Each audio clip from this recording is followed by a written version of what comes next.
My name is Lisa Sigal, and I'm from Philadelphia, but I've been living in New York for many years. This project is called Home Court Crawl, and it's part of Prospect.3 International Biennial. A friend of mine, Suzan Lori-Parks, who's an amazing playwright, wrote these plays. They're all one-act plays. There's 365 of them. She wrote them in 365 days. So they're very short.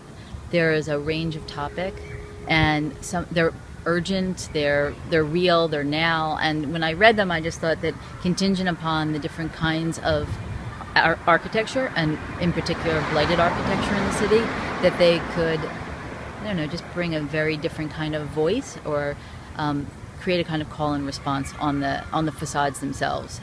A play that is staged on rundown architecture. That's interesting. Where did you get that idea?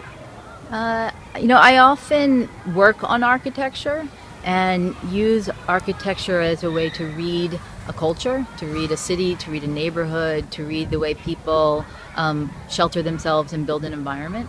So I guess when I was asked to participate in this show, I was very interested in somehow creating lots of different registers for seeing the city.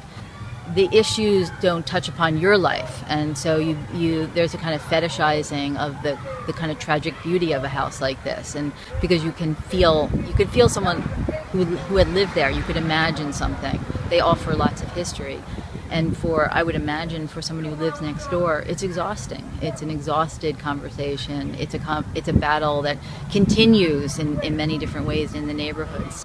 It seems like to me that there's a very strong tradition of performing in the streets, of taking back a street, of owning it, of forming a line and parading down the street and looking at the cracks and kind of owning the cracks and allowing people to see and experience place in a kind of very celebratory, real way. And so in some ways, maybe the plays on the architecture would be extreme and strange and not work in other places, but here in New Orleans it feels like the right kind of statement to be made. The long-term goal is actually to buy one of these properties with community that we're already starting to partner with.